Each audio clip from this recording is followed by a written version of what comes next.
Welcome back to Tip of the Spear, where we talk about all things Wetumpka athletics. I'm your host, Chandler Ward, and with me today is my co-host, Deacon Meeks. Kicking the week off strong, let's take a look at Wetumpka wrestler Colby Smith.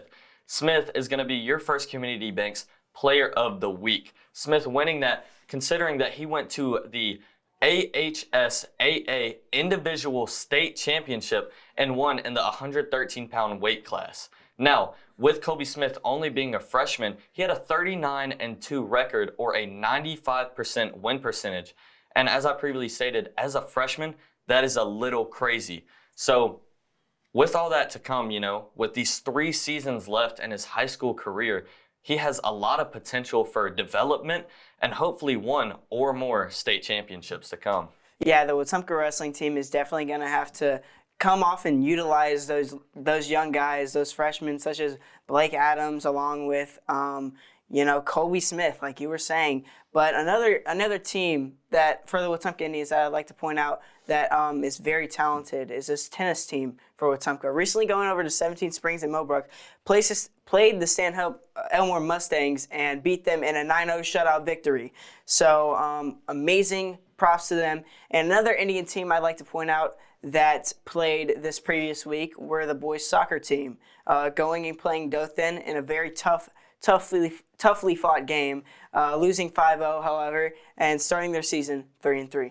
Yeah, absolutely, Deacon. And with a lot of sports starting up, we've got soccer, we've got baseball, softball, and tennis is mid-season right now. You've got a lot of sports coming to an end. We had football in the fall.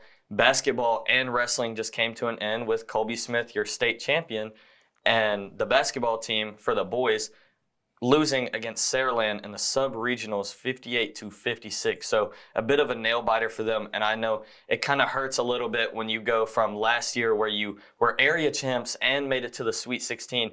With this year, a big congrats, area champs, but losing in the sub-regionals.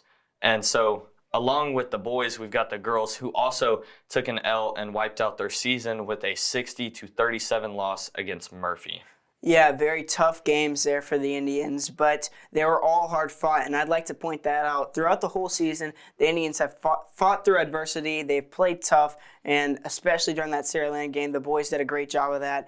They utilized their big man well around the mid-range. When they couldn't get into the paint, they passed the ball around very well, played as a team and structured, but it was just a very unfortunate loss for the Indians because the Saraland team, they're very skilled and they're going to the Sweet 16. So they know that they have potential to possibly win it all. So for the Indians to be going up against potential state winners, they did a phenomenal job.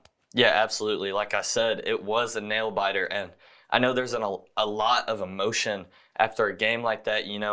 7 seniors to count on this team, and with that, that's the end of their season. So you're losing all 7 of those seniors, and like you previously stated, that's a lot of adversity to face. Next season, they're going to have all those upcoming stars, especially Miller Lombardi. He played a huge role in this season and last season as a varsity player, typically playing at the shooting guard spot. So Miller Lombardi might be picking up that point guard position next year as a senior. So just a lot to see out of him next year. Yeah, he's definitely going to have a lot of weight to pick up, but I'd also like to point out that Tom Suddeth and Caleb Ballard, they're going to have to be very big, dominant forces in the paint like they were this season. They were starting this whole season. They did a great job working together, being that big duo down the paint that the Indians needed, and they're definitely going to have to be that next year with a bit of undersized guards. We're not going to have the tall 6'2" guard and Chris Robinson.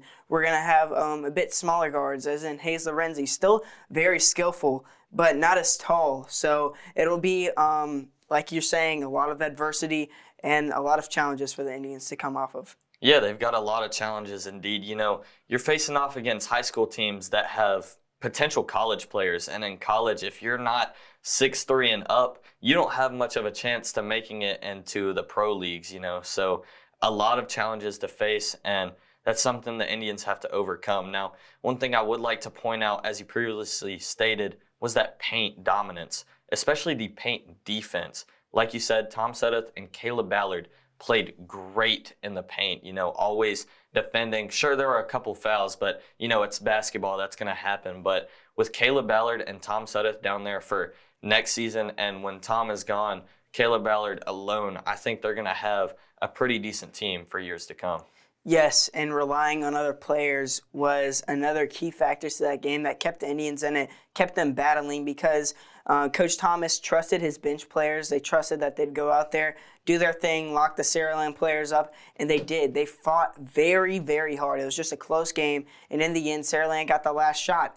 But it's unfortunate. That's how basketball is. So it was just a great game overall. Yeah, absolutely. Now, enough of the boys. I'd like to take a look at the girls, The girls not losing too many players or as the boys are, but the girls definitely are going to have a decent team. Only losing Queen Ballard, correct me if I'm wrong, but the girls, without Queen Ballard, sure, they'll be down a little bit. Queen Ballard, a 6'2" center, and definitely made a huge impact on the girls' team. But apart from that, I think the girls are pretty set for next year with Aaliyah Humphrey, only a sophomore and going into her junior year, already a star guard, Lexi Smith, Layla Culpepper. I could go on and on. The girls' team is great. Yes, they're absolutely stacked, and you better bet it. Coach Winchester is going to have them working a whole lot during this offseason, getting them locked in for the season because they performed very well, but when it mattered, they seemed a bit lackluster. Still a great team, but just didn't show that same dominance as they did against teams like Marbury, where they completely shut them out, forced them to single-digit points the whole game. So that's the type of defensive intensity that we're going to need to see from the Lady Indians next year. Yeah, absolutely. And one more thing I would like to note for both the boys and the girls, and I've been saying it all year. I know everyone at home is probably getting tired of it, but I need to see some full court press. We saw it in the beginning for the girls. We saw it in the beginning for the boys. I don't know if Coach Thomas wanted to play a little bit differently, run a 2-3 or something else like that, but full court press kind of just, it dwindled down, It just kind of went down as the season progressed, and the only time we would really see it is when it really mattered. And if you ask me, it really matters the whole game. Unless you're up by like 20, I think full court press is necessary. Yes, and that comes to relying on your bench players. When you rely on your bench players, you rely on your players to get gassed and to let them go out there and make the hustle plays that you need for your defense to have. So the Indians are going to have to rely on their bench if they do go with that full court press process for defense. So I think transitioning over between zone and full court press, that might work, but you're right. Full court press, usually just pressing the ball and forcing hard passes the whole time, it'll work 10 times out of 10. Yeah, absolutely. And with this recap of basketball, I think we should bring in assistant coach Kyle Ballard to help us recap on the rest of the season before we're done with basketball. So please welcome Kyle Ballard. Yeah, so I know we had you on here previously in the season, but I think a little recap with you would be pretty nice. So I'd like to know, how do you think this season went, What do you think y'all could improve on headed into the next season, Just let's hear a little bit of that. The season, it was pretty good. We did better than what we did last year. We had a little bit more work in the inside. We worked on the inside game and took more time on driving and using the backboard and stuff instead of taking more shots on the outside. But other than that, hey, we tried our best to keep from turning over the ball and, like I talked about previously, and making as many shots as possible. Yeah, I mean, 2-time area champ is pretty good, and let's hope we can make it 3, right? Hey, I hope so. Yeah, and it was a very hard-fought season for y'all. Y'all did great. And I'd like to ask you, we're losing a lot of seniors, and Andrew Voles, Chris Robinson, just some names to note. But how are you going to maintain that guard position, that dominant guard position of the Wetumpka Indians basketball team? How are you going to develop future guards upcoming, like Hayes Lorenzi, Miller Lombardi, people like that? How are you going to develop them? Well, the strategy is we're going to try our best to work with those guys while we still have those seniors here on campus, getting them to help us develop them to be better and teach them what they need to know to be able to help us in the following season, and being able to work and get up and down the floor like those seniors were able to.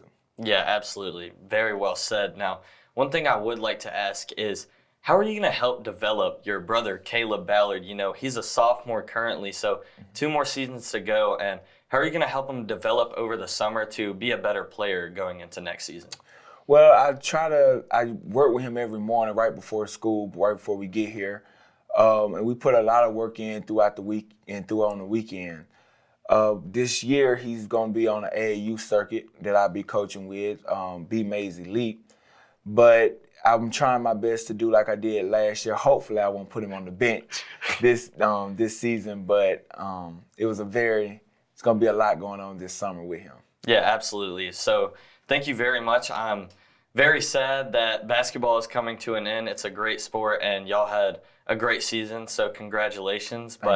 Thank you very much for coming on to the show, and we hope to see you again soon. But hopefully. I think that's going to wrap up this week's episode of Tip of the Spear. If you'd like to see us on Instagram, go take a look at we2_spear25, and you can watch us on YouTube at WHTV. So, like I said, thank you all for watching, and as always, let's win the moment, Wetumpka.